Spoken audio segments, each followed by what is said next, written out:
everybody, and welcome back to another episode of the Crazy Stupid Marketing Show, the show where we talk about all the crazy stupid stuff that people do in marketing and how you can not do crazy stupid stuff, but instead do awesome, meaningful stuff with your time, effort, energy, and budgets. And today we're going to talk about this kind of vibe that I feel like happens in marketing from time to time, or maybe more often than not, which is feeling stuck, where we get in this just like repetitive pattern of doing things. Maybe it's emails, maybe it's posting on social media, maybe it's a live stream show, right? It could be a variety of different things where you feel like you're doing it over and over and over again. And yet somehow it doesn't seem to be doing anything for you, which by definition falls into the crazy category of crazy stupid marketing. So we're going to talk about that today, but we're not just going to talk about that. We're going to talk about how to get away from that. We're going to talk about how we can liberate our marketing from whatever it's stuck in today. And I want you guys to really be honest about this concept of stuck, because I know personally there have been times when people are like, you're stuck. And I'm like, no, I'm not. And we have this like immediate response of like, we're not what people want to say we are. But if we are feeling like we're not getting what we're hoping to be getting out of our marketing efforts, then I'm going to suggest to you that perhaps something is stuck. And we have the opportunity together today to uncover what that might be, so you can take away from this conversation something else that you can try that will potentially get you out of the mud.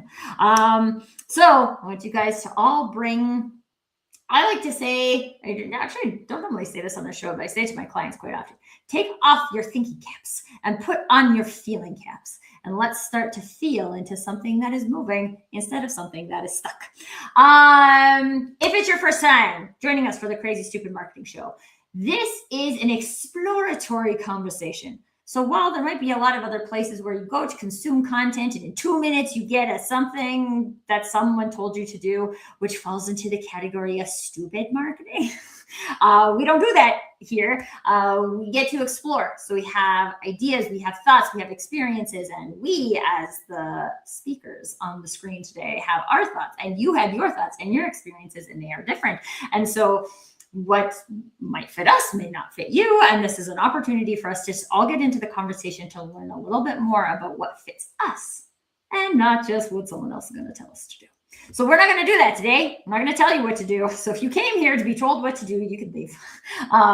But we are going to discuss some possibilities and some options. And then by the end of the episode, you definitely will have something you can take away and try. But what you take away and what our friend Meryl takes away might be completely different. So that is permission granted from Tracy. So let's go try on some things.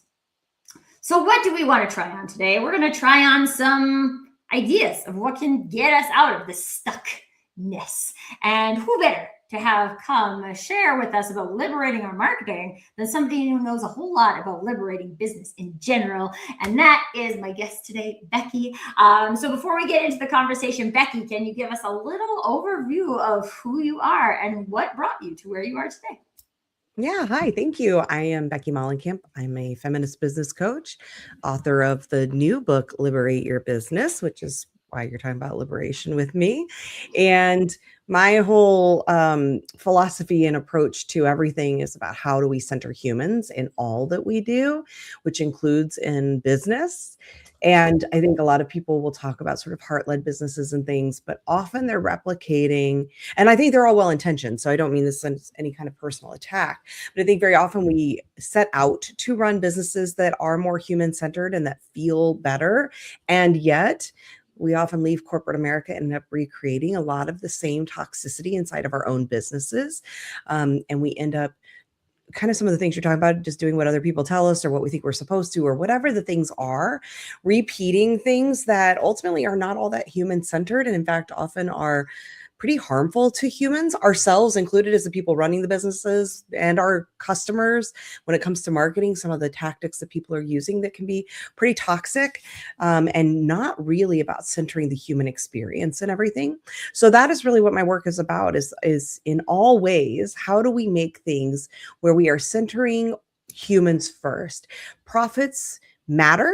if you're not running a profitable business, you're not really running a business, right? And so profits absolutely matter, but I would argue that they can be our secondary driver and not the primary, that we make humans primary and profit secondary, meaning, and they can almost be co-equal, almost. But I do think we want to put humans just slightly above the profit decision, because we can make a lot of decisions that we know will make a difference in the bottom line, that they will help profits, but they can be pretty harmful to the humans involved in making that profit. And so the goal is, how do we say, yes, the profits matter, and we want to always do that in a way that is really honoring of the humans involved in the experience. And so that's, I mean, from all things, whether it's marketing or leadership or quote unquote mindset work, it's always about that understanding how we treat ourselves as the full humans that we are. What? We're full humans? That's weird. I don't think we talk about that enough. Okay, actually, I'd like to start here because I saw that a friend of mine posted earlier today about this concept of doing more with less. And her perspective was like, I'm done with doing more with less. I'm gonna I reject the premise. And I was like, it's really interesting because I think what we have been programmed to think is that we're doing more with less money. Right? So we're gonna say like, here's less money, do more with that. And so we get like really stressed out, overwhelmed, burned out, and these types of things. But at the same time, then I was thinking, well, like if we were actually human-centered enough in ourselves, then what we could see in that phrase is that we want to do more of what is easy for us, right? Like what is easy for me is different than what is easy for Becky and what is easy for Jay. Hey, Jay. But we don't interpret it that way, right? We get all this external shoulds and expectations that are piled on top of us. And then all of a sudden we think like, I'm supposed to do more with less money. I will do more jobs. And we've seen this a lot. I mean, with the number of layoffs that have happened in corporate lately, or I was going to say corporate America, but it's corporate kind of everywhere, right? Like we just got the same amount of, we got less people and they're getting paid the same amount of money. We want them to do more things. And this is where I think this concept of the, like, I'm not going to do that anymore starts to happen. So when you're looking at some opportunities for us to like liberate ourselves from maybe these harmful mindsets, and just using like do more with less as an example, what are some kind of, well, what is a path out of that besides just like, I quit?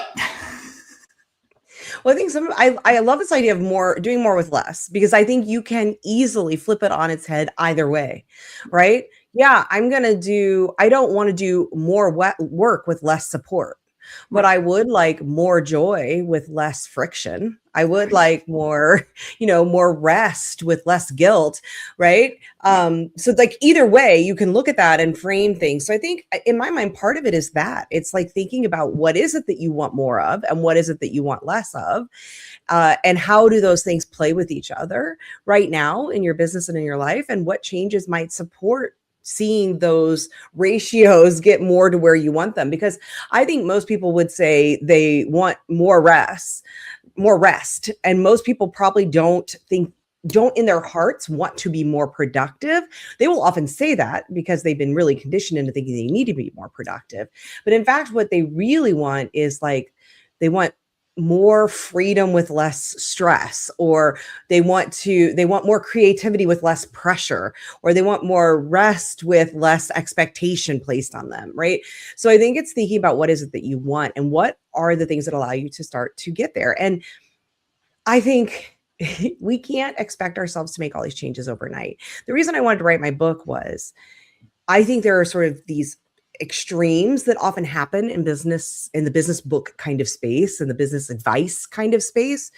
And it's sort of at one end, it's like, you know what, the world's screwed anyway, and everything's bad, and the billionaires are just getting richer. So you need to just figure out how to get your piece of the pie. Do what you got to do to get yours, right?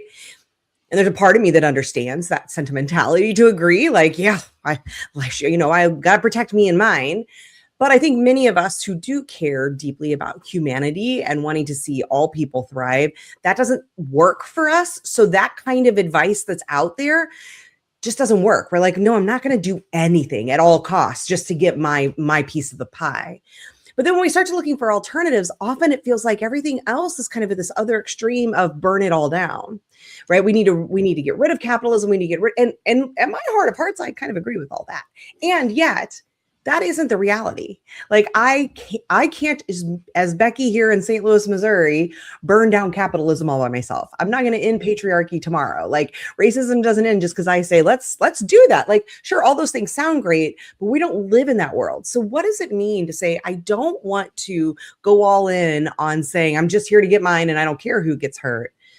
But also I don't live in a world where I can't fully reject the realities that we live in. Like, what's that middle ground? And I think to me, that more or less thing kind of fits in there. It's like, instead of it being all or nothing, I have to either be productive or I get to rest. I either have to, appeal to everyone, or I will have no customers, or whatever those things are that are in your head at the moment, which are these extremes at both ends. I think it becomes more of that, like, how do I seek out the middle? What is it that I would like more of? What would I like less of? What are the what am I willing to play with inside of that to make that happen, knowing that I can't get all and I can't go nothing. It's like I'm thinking of these, like, those little bar graphs where you can, and it's like maybe I can push it up like 10 degrees or 10%, and one comes down 10%. Would I like to have 50% more rest? Yeah, but maybe that's not realistic. But how do I get to like maybe 10% more, or 10% less of something else? And I think the marketing decisions we make all play into that as well. I know that feels fairly esoteric, but I'm hoping it answers or like gets at what you're talking about. Well, the thing I love about this show is there's more questions than answers. So Good. It's perfect. But I think the thing that is really interesting here is I like to use the phrase mashup a lot, right? And one of the things I live in a province that is very heavily oil and gas, and oil and gas has a lot of jobs. It creates a lot of jobs for people. And there's things about it that aren't great for the environment. Yeah. And so, like, when we go to vote, it's always like, this party is for the environment and this party is for oil and gas, and you can only have one of the two. And I was like, I just don't believe that this is a thing, right? Like, we can't just all do one, and we can't just all do the other one either, right? We need. Well, we've seen where that's gotten us, haven't we? Yeah. We need a transition period. And we have to go into that being like, I want both of these things, and I want to be productive at work. And I think most people do want that. I don't think most people are just lazy and just being like, how can I get the most out of this company without doing any work at all? And if they are, then you've probably done something to create that in them. We can also talk about. But like, people want to do a good job. They want to feel like the work that they're doing is meaningful. They want to see it on the balance sheet. They want to feel it in the brand experience. They want to participate with humans, want to participate in society and communities as part of our programming. And at the same time, we're not machines. We're not batteries, right? We need to be able to have the social time. We need to be able to have creative exploration time. We need to be able to have time in nature, movement, like all of these types of things, which it's part of that whole package of human centeredness. And for a long time, probably the last 40 years in corporate business anyway, it's been like, program. You come from 8 to 5. You do this. You get an hour for lunch. I mean, I homeschool my son, and even now I'm like, this is not like forcing kids to all eat at the same time. And really then they're choosing between eating and movement, which is two choices that a human shouldn't have to make. Like, there's space for both of those things. We're just not creating space for both of those things. Like, it starts to invite the question as to what is a different way that we can do this. And if we do want the humans in our business to have the best ideas, to feel the most productive, to feel connected to us, to let's just say feel anything, right? Not just be thinking machines, but to feel things, that it exists in space. It exists in space, and not just like a whole bunch of tasks that have been backed up to each other. And I think this is an interesting thing when you talk about like rest, right? Because again, our brains very logically will be like, you need 8 hours of sleep a day. Some people need more, some people need less, but like, in general, there's a certain amount of sleep you need to rest, recover, not get sick, right? Like, I think we all know those people who are just constantly sick. You know, like there's like something in your experience that is not allowing you to like self-recover. And a lot, yeah, in a lot, we can specifically talk about marketing departments, but this is really business as a whole. And unless we're talking about these kinds of things, we don't create the space for our team to experience that. And it's very easy, especially in marketing, with all of the information of do this, do this, do this, do this, do this, track this, track that, report on this, that we don't have time. We don't have time to think. We don't have time to take a break. We don't have time to take a breath. We just are rushing so hard. And I don't know, but it makes me think of when you look at your phone and it's on like 19% and you're like, oh no, I better charge this. But like, we don't do that in our human experience. We just like allow ourselves to operate on 19%, right? You're like, this is not. We just keep watching it redder and redder and like, oh no. And then, yeah, burnout. I mean, burnout's so out of control because of that, because we aren't. Some of it I would say is because we aren't, right? Especially as like solopreneurs, people who have more agency, if they are business owners, to make some of these choices for themselves, to be able to say, I'm going to rest. And some of it is structures and systems that don't allow for that, because even for some of those people who are self-employed and have some agency, there are also some of us who are like trying to do things with our kids and parent and, you know, having all these, or we have aging parents, right? Like, not to make it just about moms, but there are so many additional things that we all have going on that we don't have often the cultural systemic sort of supports around that further depletes us, even if we intend to try and take better care of ourselves. And then for many of us, we work in, you know, many people work inside of a system, meaning a company that they aren't the decision maker in, and they don't have the agency to do those things. And I just want to mention too, rest to me, and I think so often becomes a synonym with sleep. And I think sleep can be a synonym for rest. But what really shifted for me was when I started thinking about rest as restoration or restorative. What are those things that make you feel restored? Sleep for me does it to a degree, but for me, actually, sleep is, I often look at it as more a means to an end.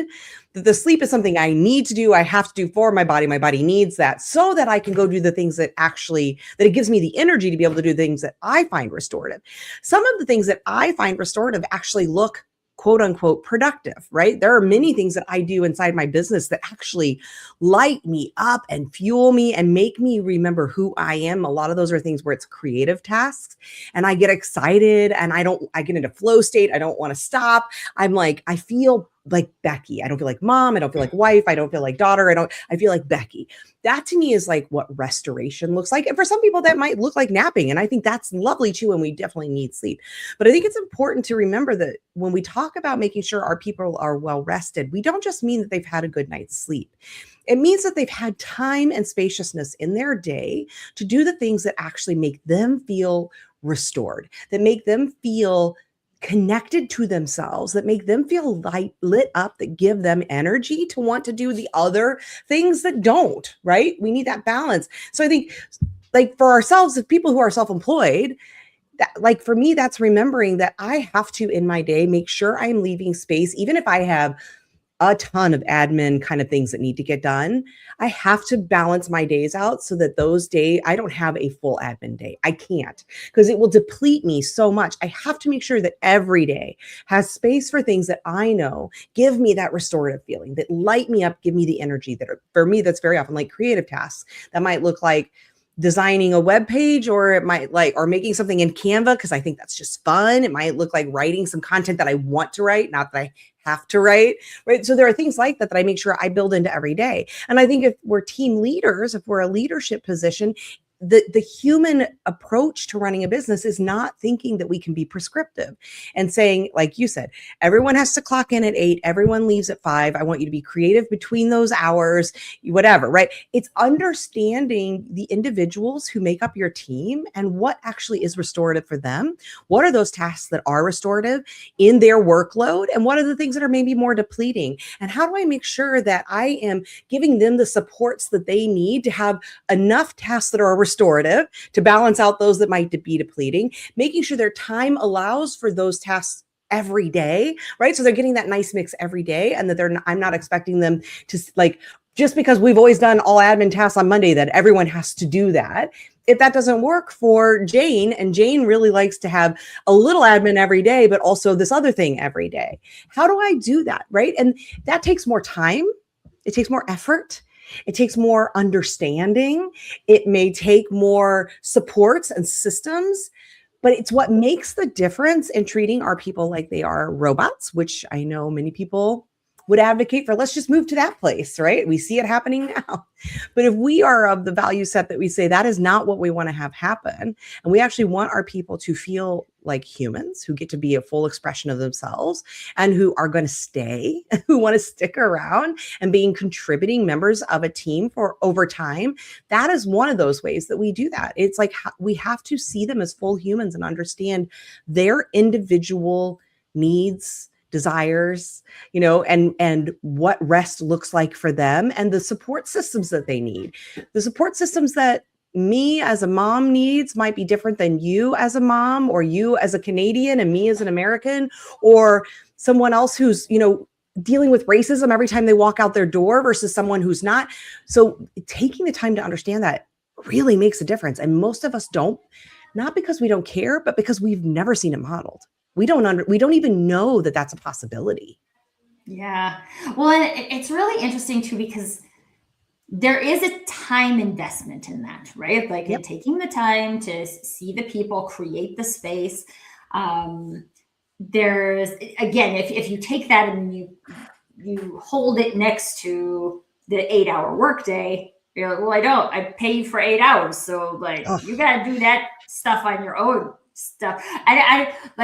I think this is really important, because as people, like, for solopreneurs, even who have worked in corporate, they take that same mindset into their business. To themselves. Right? I'm only working full time if I work from 8 to 5. Well, now I'm a solopreneur, so heaven forbid I actually only work a 40-hour work week. Now I'm working 60 hours, 80 hours, because I'm building my business, and that's what I'm supposed to do. And then pretty soon you hate your business because you don't have time for that rest and the replenishment. I love what you talked about in terms of the restoration. I think this is so true. As for me, it's movement, right? And it's funny because movement actually burns like physical calories, but like, let me go for a walk, let me go for a swim, right? Like if I could go, this is why one day I will have a swimming pool in my house. Like if I could go for a 20-minute swim, you will get like a new Tracy. Right? And as long as you don't care that my hair is up and not done, then you will get like the best of me. Or like I get hangry, right? Like if I don't eat on like my regular cadence, this is not, you don't want me hanging out. Nobody does. My husband and my son know. And this is just the human experience. And yes, it does. In order to optimize that, it requires you to take time. It requires you to give time, create space, right? If you're a leader in that scenario, to model the behavior, which means you also take the time. Right? So important. Good job, Tracy. Yes, exactly. I just came back from 3 days completely offline because it was my birthday and we were on family vacation, and I didn't check my email once, and like I didn't respond to LinkedIn messages. I didn't do anything. And so if people see that, then they're like, oh, there's space for that to be available. That's what's invited here. And as, again, leaders of anything, but specifically marketing leaders, where it can become very repetitive and very easy for people to fall into repetitive tasks that are completely draining for them. Having those conversations, creating the space, inviting, like, I bet you would ask like 50% of people, like, what do you do to rest that's not sleeping. And Yeah. people would be like, what? Right. I Because don't think nobody's most thought of us about it even before. know. We're so disconnected with ourselves, we don't even know what makes us feel restored. Or like, and when I say restored, what I feel like that means is like whole, like complete. What does that mean to you, right? What does it mean? Because I think most of us are so disconnected from that we don't even know. Can I just go back to one thing you said though, because it's sitting here and I just like, and it's not your fault. It's how I think we are conditioned to think. But this idea of I'm paying you for 8 hours of time. Yeah. And so, and I know that's not, I'm sure that's not what you're thinking, but like, yes, I hear like that is the sentiment. And that is what capitalism has taught us and the Industrial Revolution and all this. And I'm fully aware there are times where we are quite literally paying someone for time. Like I think of a cashier, right? We need that register covered for these 8 hours. So I'm paying you for that 8 hours. But I still think it's so important, even in those scenarios where we remember, I'm not only paying you for 8 hours, I'm also paying you for kindness, for consideration, for accuracy, for, care, for like, I'm paying you for a lot of things in those 8 hours. So yeah, I'm paying for 8 hours, but I'm also paying you for these other things. And so I think that's really important to remember, even if we're literally paying someone for a body to be somewhere for hours, there are very few scenarios where that is literally the only thing we're paying for. And if it is, that's something I would challenge. I would challenge you to think about, is that the best model for how you want to go about hiring and thinking of your employees, the people in your business. Right. So there's that. But then also, I think the truth is, for most of the kinds of clients who are probably, watching something like this or who are thinking in this way, most of us aren't paying people for 8 hours, right? We are paying them for their skills, their knowledge, and some form of output, some deliverable that they create, something they're responsible for. And very often that 8 hours is, we're just trying to make, I wish I could remember the thing where it's there, the nature of whore is a vacuum and we fill it. If you give someone 30 minutes to complete a task, they'll do it in 30 minutes. If you give them an hour and 30, it's going to take them an hour and 30, right? And so we have just decided this arbitrary 8 hours thing over many, like at this point, 100 plus years. So we just say, well, then I'm just going to stuff as much as I can into the 8 hours and then I just keep stuffing until I see where is the breaking point where you can't complete things in 8 hours anymore, right? And then I either say you have to work more hours, or I finally just start stuffing into somebody else's 8 hours. And then we just stuff them as much as we can. And I would just say, I think that part of the problem is that line of thinking. And I understand it's really hard for us to check out of or challenge, because we live in a world that has so just accepted that as like the way it has to be. But if you are your own boss, if you are someone who hires people and has people working for you, that is one of the gifts that you have, is that you get to push back against that narrative and to challenge that and to say, do I really need to pay someone for 8 hours? Could I instead say, here is, and this is why, I've always preferred contract work when I have been in a place of working for others. I really don't ever love to do hourly things because I'm ADHD. I work very fast. I don't think that should be something that I am penalized for. I also don't think that my many years of experience, now decades, should be penalized either. Instead, I think they should be rewarded. And one way we can reward that is saying, if it takes you 5 hours to complete this thing that I think is this value, great. It's not on me to say, oh no, the going hourly rate should be whatever.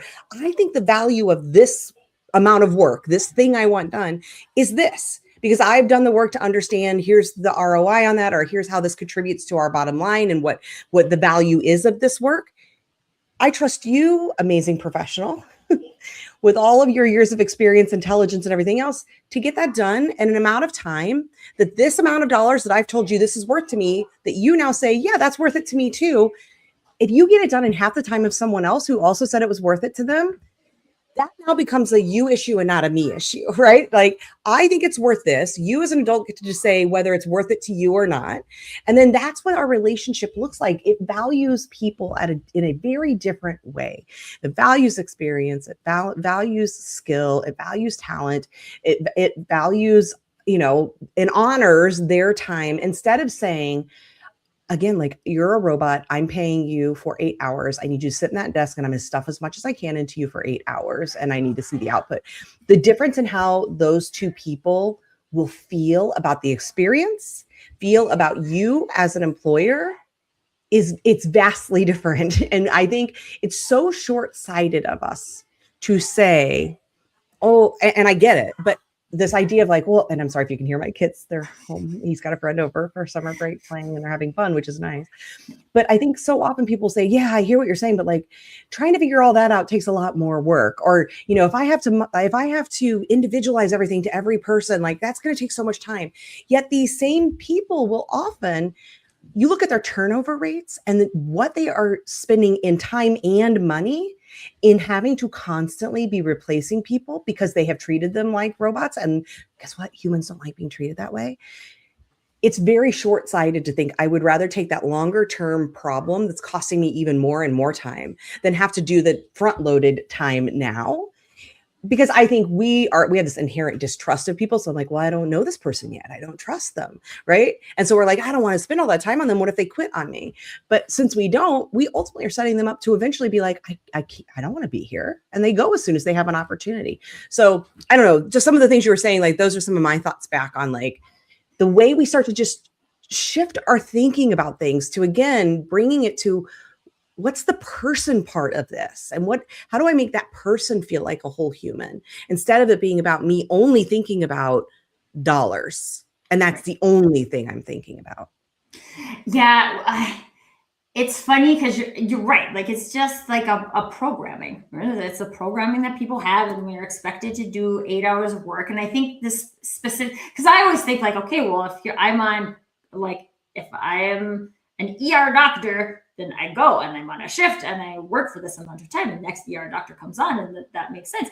But you're right. Like, we are, even if it's a shift worker, right? Like, would you rather have somebody who's brand new, who has no knowledge about your supply chain systems and all of that, or somebody who has more experience? This is where the like salary ranges start to come into play. And if we start to look at, what do I actually want this person to be able to do, right? Like, I want this person to be able to be pleasant and create a nice experience for people going through the checkout.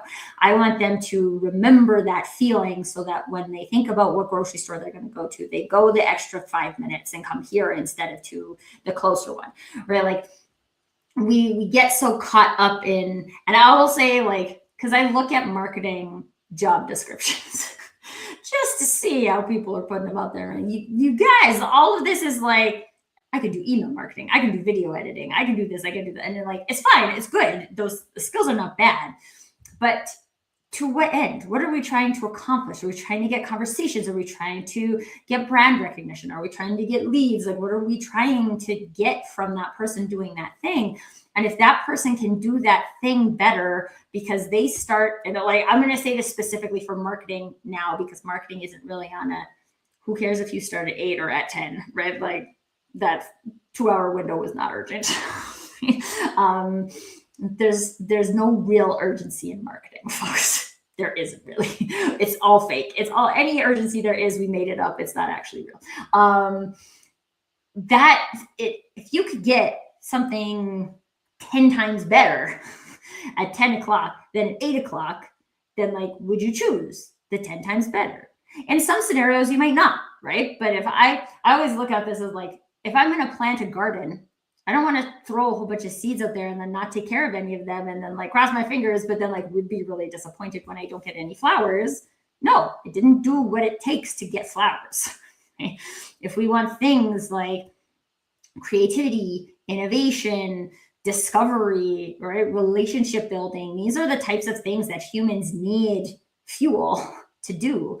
And I want to talk about something like quick that you touched on, Becky, about the, like, it's going to take so much time to like customize that to every person. Now, first of all, there are people out there who have 150 people who report to them, right? Like, first of all, I think that's ridiculous, and that's too many people, and you can't actually successfully lead that many people. But there's roll-up structure maybe, but like as a one-on-one, like you can't, right? Like, again, we set this up to fail. Can we be honest about ourselves that isn't going to succeed at what we're trying to get it to do? If we know, okay, we want this person to be the enabler, of the team, what does it take for them to be the enabler? What kind of training do they need? What kind of support systems do they need? What kind of space? What kind of conversations? So I love conversations like this, right? It gets me out of my like head down client work and exploring ideas. How do my clients think I come up with ideas? Because I'm out in the world having conversations that generate ideas. You know, just no one's an idea factory. Like it doesn't work like that. And so I've actually had this experience where I had this one team member and we would go back and forth forever on the internal chat trying to get clarity on what she was like, super sarcastic, didn't really come through on chat, right? So then I was like, okay, let's just have a 5-minute meeting in the morning every day. We might not need 5 minutes, but we'll have it every day. And we can just like get aligned and go. And most days it took like 2 minutes. Now, again, if you have 150 employees and you have to do 2 minutes each, then it becomes not possible anymore. But like, I only had to do that with one team member. And now I just saved myself and him in frustration 18 minutes because instead of us spending 20 minutes trying to get aligned through the chat, we just took 2 minutes to have a conversation. It's actually faster, right? And so while I think a lot of times people think it has to take so much time in order to do that, the point of the investment in it is to create time for everybody else, to get time back. And then, like, honestly, what do I care what you use your 18 minutes on? But like, use your 18 minutes to get like jazzed for the day, right? If you listen to music, if you go for a walk, like whatever, man, do you, because you're not spending any more time. We're just spending less time in frustrated conversation with each other. And that sounds like a good investment.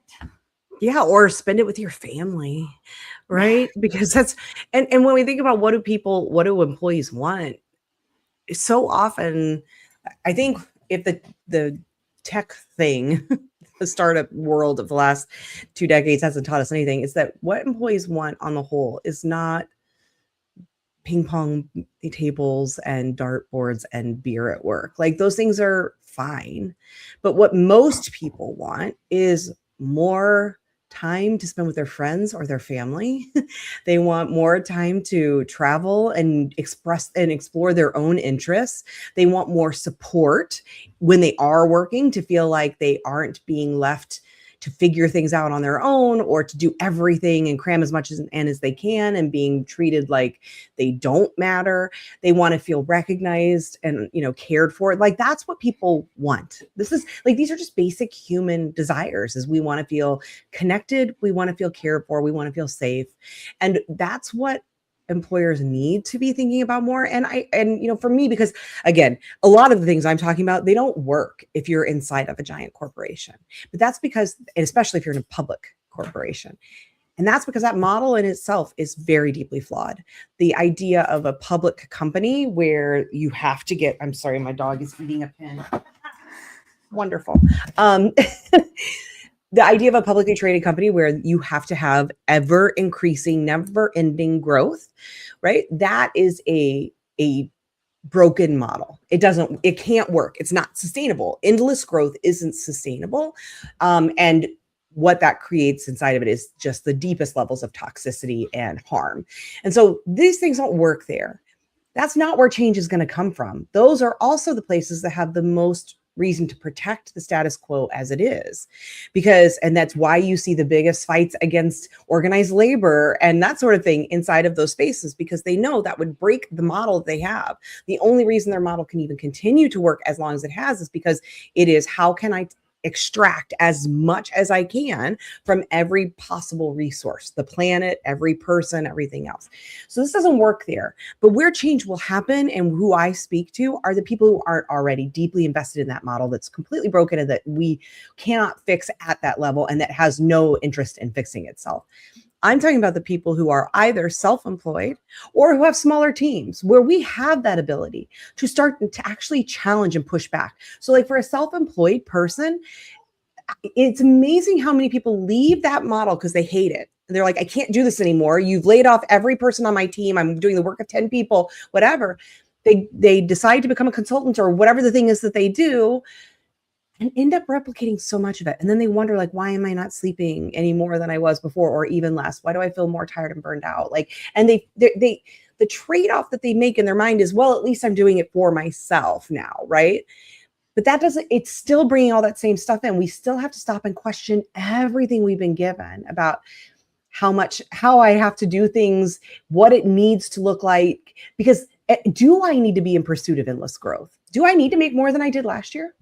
Why do I believe that? What is the evidence that I have to, right? It's really easy for us to get on that roller coaster ride where we're always going up, because it's what we were so used to in corporate America, that every quarter you've got to show more growth.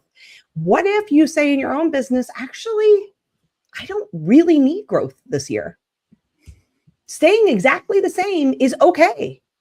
If that means my needs are met, I'm paying myself a thriving wage, not just a living wage. I'm good. I get rest. Can I not just be like, that's it? I don't have to grow. But we get so invested in it that I see people all the time feeling this churn to grow and have more, setting these ever increasing goals inside their business. But if you actually explore the why of it, it's not tied to anything at all other than this arbitrary stuff they've been given. So like, we start at that level to start to challenge and push back on these things and ask, what do we actually want our lives to look like? And how does our business serve that?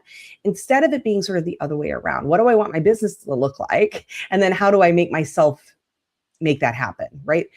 That is the model we know, but we can flip it on its head, and we can do that in those spaces, whether we're self-employed or we have a smaller team. I mean, I work with somebody who's got 60 consultants. So it's not like I'm saying teams of 3, but not yet bought into that big publicly traded sort of model. That's where we can make these changes, and we can push back and say, we can make more money, but do we have to make tenfold? Could we see a 20% increase? And would that be like really challenging to ask, what are these trade-offs, and are they really worth it? And who told us they have to look that way? And it's not always easy. Right? Yeah. But it is possible when we do it at that smaller level. And I just think it's so important to mention the part about, and at the smallest level, meaning when you are the only person, look at how you're treating yourself. Look at what your expectations of yourself are, of your business are, and really challenge, like, where did I get that from? Why do I think it has to be that way? Yeah. It's really interesting too, because it makes me think about these companies that you see who have been in business for 15, 20 years, seem to have like this niche, right? And their complaint is that I can't jump this growth chasm, right? I can't go from a small business to a medium-sized business. And it's really interesting because a lot of the companies that I see in that arena do have that.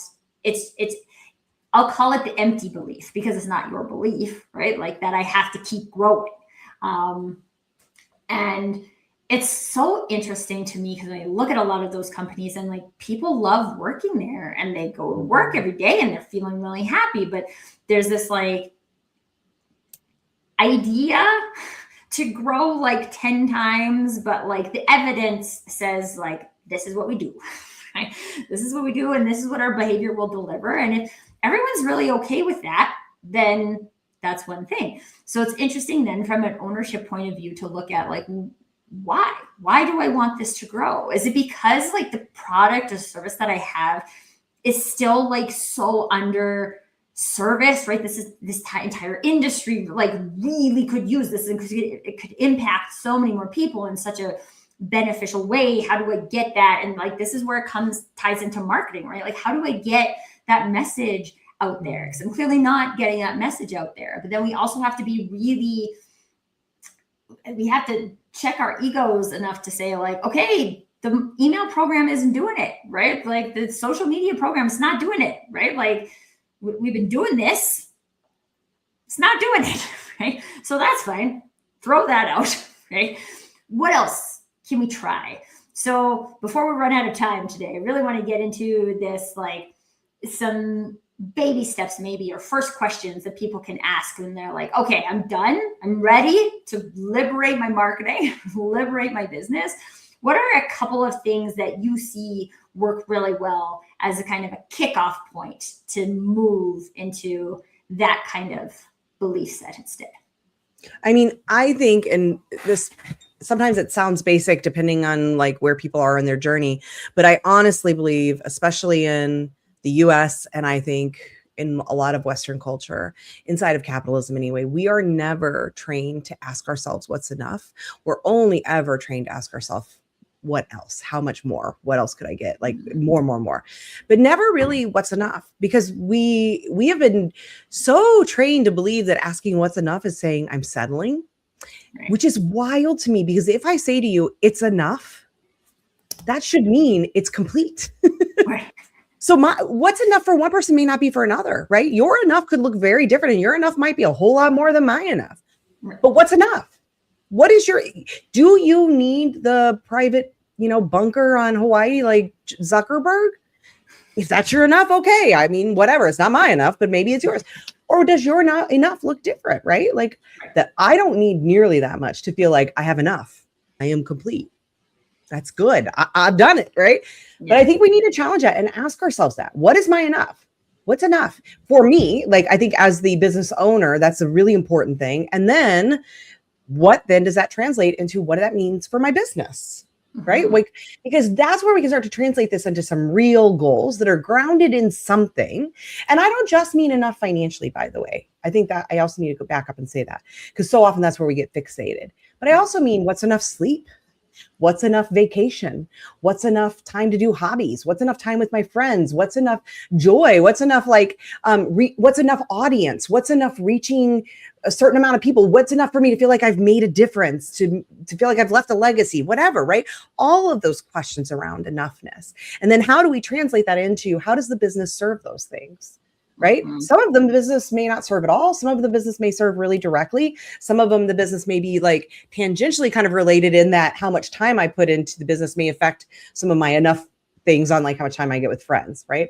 So like how much do I want my business to be a part of my legacy, and what does that look like? How much does my business actually need to earn to fund some of my, like maybe I have these philanthropic goals or something. How much does the business have to have for that? How much does it have, how many clients do I actually need to reach, like you were saying, to feel like I've made that difference, I made that impact, this work has affected enough people that they'll go on and affect more people and I will feel like I've done it.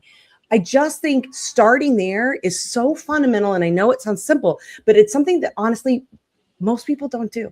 When you ask people like how much money they want to make, the number is usually a random round number they've pulled out of the sky because it sounds good. Honestly. $1 million. Want to make and it's usually something like that, right? It's like, oh, if I had 500,000 in revenue, that would be great. If $1 million would be great, whatever, 10 million would be great. I want to be, I mean, I don't personally think we should have billionaires, but maybe that's the thing. But when you actually start to investigate it, it's rarely tied to anything specific. It's just like a number that their brain has convinced them would make them feel safe. Right. But if we actually do the work to figure out what my enough is, then and with enoughness comes safety, right? Your enoughness should include your safety in all ways, right? Enough to make sure that I feel safe, that if I got hit with a disease tomorrow, that wouldn't wreck my entire family. That's part of enough. Okay. So I'm talking about enough. It's enough. But if you've done that, then you have a real number to tie to your safety. And that gives you something that makes sense to work towards, right? And then you understand, like, even down to things like you're talking about marketing, like, how am I using my marketing dollars? If I am chasing arbitrary results, right? My efforts will not be as effective as if they are in service of something very concrete. It makes all the difference in how we allocate all of our resources, our time and our money, and down to every part of our business, including our marketing. So for people who are like, if you're hearing this and thinking like, well, I know I need roughly this much, I want you to sit down. Like when I have done this exercise with people, I have them like literally, it's pricing it out. What does the health insurance cost? What does the second house cost? If that's part of your enough, what is the, like, whatever your enough things are, what is the monthly massage cost? Whatever those things are that you think are your enough, literally create that enough budget. What is it? I want, like, down to the cent. What does it cost? And oftentimes some people are surprised it's more than they thought it would be, but very often people are surprised that it's less than they thought it would be. I don't have to make $1 million in revenue, turns out, right? Like, and that sometimes is shocking for people. But then that also gives you a lot of times it gives you some freedom. It gives you some weight off your shoulder. It also then gives you that freedom to say, well, if it's actually this, then maybe I do have more room here than I thought to pay people a little better, to give them a little more vacation, to say have more flexibility in how and when they work and those kinds of things. So yeah, I mean, that's what I always recommend as like the starting point. Oh, I love that because it's making me think of two things. Right? So for those of you who have seen the movie The Greatest Showman, there is a song in it called Never Enough. And if you saw the movie, it's just like, and this, and this, and this, and this. And it's like, doesn't actually make the product better. It doesn't make the humans better. Right? It just leads to all sorts of not great things. And so we can do that. That's an option. But I had this moment the other day where I do this show and I have contracts and I homeschool and I'm the chair of the fast pitch board and I coach a team and I do like a bunch and I'm on nonprofit boards. I do a lot of things. And I was on my computer and it was like just after 9:00 and my son comes in and he is like, Mom, you've done enough today. And I was like, I have done enough for today. And it was really interesting because we forget that we're the ones that carry around that belief that it's not enough, and being able to ask that question and really to be obvious, like to be honest with ourselves about what is enough. Like I had my birthday yesterday and I take my day off and I have for like 5 years now. Highly recommend it if you don't already get your birthday off. And if it's the weekend, take another work day off to celebrate your birthday. But I got my free Starbucks drink, right? I went on a drive out to the mountains with my husband. We had lunch at one of our favorite restaurants and we went bowling with the family and like we were bowling fun, like left-handed. We're both right-handed. And like we were having fun. We made our own pizzas for dinner. I got some Lego and I built it, right? Like these are not like grandiose things. But they are the things that mean the most to me. Yeah. And it was like the most amazing thing to just be like, I'm gonna just put all these things in a day. And then when you think about, okay, yeah, I took a day off for that. I did. I like I use a vacation day for that. That's fine. And the like version of me that is available on the other side of that is like way different than the version of me that came flying in from Montreal with no sleep and like all the other versions of me you could have got if I had gone to work on Tuesday. So it's just, again, and we think about these things as like, that's an entire 8 hours of work that I did not do. And like the amount of work that I get done today, because I had that time to recover, is double what I would have done if I didn't have the recovery day. So it all works out in the long term. It's only if we're looking at like the tiny short term, but life, business, marketing, none of these things operate in the short term. They all operate in the long term. So let's make sure we have all of the relevant pieces to make them work in the long term. I just wanted to quickly add that I love that you mentioned that, like bringing the enough also into like the results, or even around marketing. As you're thinking about a marketing campaign, what's enough here? What's enough for the results for this, right? Like what's enough on the productivity or the outcome? Because the answer is there's always more. There could always be more. So if you aren't really concrete about that and understanding it, then you will never be satisfied. Speaking of that song, right? Because there's always more you could do. And thinking about a product or an offer, like you see people doing it all the time where they're throwing everything in, and actually it makes your offer less good than if you hadn't, right? It makes it more confusing. So it's thinking about what is enough here? What do we actually need to do? What's enough? Because if not, again, on all parts of our lives, we will get caught up in more so easy. And then we wonder why we're all so tired. Oh, well, I don't know about you folks listening in today, but I am going to take the what's enough question and just like look at all of the things, right? Like it's a great opportunity just to look at whatever, like how many is enough social media posts, and how, like, from your perspective, like when you feel into the answer versus like what someone else is telling you is the right number Yes. of social media posts. Don't ask Claude, ask Yes. yourself. Yes. And it's a different thing, and a lot of times I don't know, like you mentioned before, Becky, we may not know because we haven't asked ourselves the question before. We're not necessarily good at answering the question, what is enough, if we've never asked ourselves the question before. And so it's our opportunity for the first time to say, oh, what is enough? What is enough Lego? And then I might be like, nope, there's never enough. There's never enough Lego. I have this conversation with my family about books all the time because my son's like, you have enough books. And I'm like, there's no such thing as enough books. But that's not true for all of the things. Well, that also may not be true because there is also, I have this amount of space where I can store them, right? Or I know other people who don't have them. And I actually, once I've done them, maybe I just want the joy of creating it. So when I'm done, I can pass it along, right? Like I do think there's enough, everything, there is a place where it's enough. It's just enough. Like I feel complete. And you can even think about if you're the kind of person who thinks there's not enough books, there's not enough Legos, because the book thing gets me. I get that inclination. And I have to get really honest. How much time do I have to read?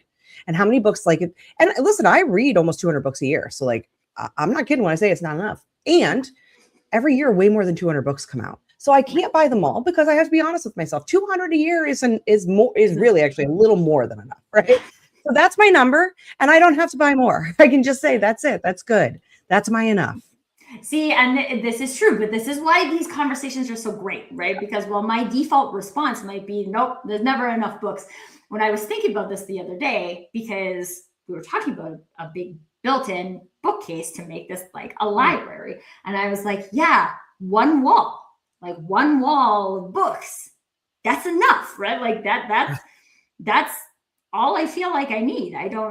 Because then I'm like, I always think about like the Beast library and Beauty and the Beast. And I'm like, you can never read any of you can. Then you're just collecting dust in your house. And how much dust is enough, right? Books were printed to be read by people, not to be collected on shelves. And so and this is also why I love the conversation, right? Also asking yourself the question and thinking about it by yourself. It might be easy to get caught up in there can never be enough Lego. Never can be enough books.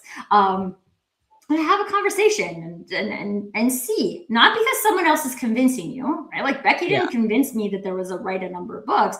It made me rethink like, oh yeah, I had that moment where I was like, oh, if I had more books than could fit on my one wall of bookcase, it would feel like too many books because now I have to choose and I want there's specific books I want on that bookshelf. And so this is the opportunity for you to pressure test your own beliefs about things and not to get someone else's answer, but to get to a deeper version of your answer, which is why conversations like this and those exploratory conversations, which the undefined answer, what is enough? It's not the same answer for everybody, is just a really cool opportunity to get into that. What would I do? Yeah. I love it. Thank you. Yeah, I think people often want prescriptive answers, and I know that's why those sell really well because people are just like, just tell me what's enough then. Right. But I think we all need to do a little more learning to feel into our own answers and start to figure it out for ourselves, that critical thinking, but also the somatic experience of feeling, what does my body tell me here? And can I listen to it? Can I hear it? Can I trust it? And speaking just to Darren really quickly, something in the comments saying I'm trying to get to this perfect something. There's also the piece then of giving yourself the permission to allow enough to be enough. Because it's one thing to say this will be enough, but what you will find, the hedonic treadmill, which I talk about in the book and you can learn about, there is the psychological thing that's going to happen when you reach what you thought was your enough. You're going to feel the pull towards more, right? And we have to also then give ourselves that permission to say, no, this I said this was enough. Can I let it be enough? And can I not just enjoy the fruits of my labor now instead of it always having to be about more? Because until we learn to give ourselves permission at enough, we will always stay in that pursuit. And again, then you're at that place where you're on your deathbed saying, I wish I'd spent more time with my friends instead of working more, right? And that is because we haven't learned to give ourselves permission to accept enough as enough. First, to define it, so that you ask first steps. The next step becomes doing the work to actually accept enough when you receive it, which can be hard. Well, that's the next level, folks. There we go. That's another episode. Yeah, we're on 101. We'll go to 102. Yeah. Oh, so good. And I love this though too, because like stuff does, when you're in the process and you're like, yeah, like again, I mean, looking at I'm envisioning my book wall, yeah, that feels like enough. And then a new James Rowland's book comes out. So then I'm like, well, now I need to fit this somewhere, like a new solution. But like, there's also like, it continues, the world will continue to pressure test you on that. And it's our opportunity to like take up the charge to say, I'm going to continue to get pulled into the, no, I need more. No, I need more. No, I need more. Or I get the opportunity to practice. This is a skill, folks. Skills take practice. And so every time we get pushed up against that, it's not enough. It's an opportunity for us to practice and be like, no, it is. I don't need 20 marketing channels. I can have 3. I have 3 that have evidence that have worked, and I'm just going to do those 3. And 100%. Like, you might just find out that you get more results by doing your enough. Going back to more and less, getting more by doing less. See what we did there, folks? You did it. You did it. I love you. Just tied that right on up in a little bow. Perfect job. I mean, that's what a quality host does. Good work, Tracy. Awesome.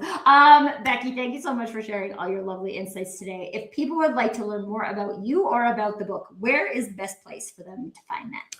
BeckyMollenkamp.com. The book is available there. You can buy it through Amazon, Barnes & Noble, all the places, and that's totally fine as well. If you buy it from my website, I get to keep a little bit more of the money because it doesn't go to Jeff Bezos, but do whatever works for you. And that's also where you can learn about my coaching and other things. I'm always a fan of cutting out the middleman and going directly to the source of the genius. So you might as well go to Becky's website and buy the book directly if you want to get it. Becky, thank you so much. Again, I want to thank Darren and Lisa and Russ and Dan and Jay and Meryl for being in the chat today. Thank you guys, everybody, for showing up. And if you weren't in the chat, but you were here, we are grateful for you too. But get in the chat next time because that's where all the stuff happens, all the good stuff. And we love to hear your ideas and experiences. And it just makes the conversation more robust. So thank you guys for doing that. And I think that's it for today. Let's go get liberated, folks. You feel liberated? I feel like this was liberating. And I'm going to go think about what is enough. I know that I have done enough today, so I'm going to go take a shower and read a book. Boom. I am going to finish drinking my tea. But then when I get to the bottom of the cup, I think it's enough. Good. We'll see how that goes. Becky, thank you so much. Thank you guys, everybody, for tuning in. And until next time, permission to do you.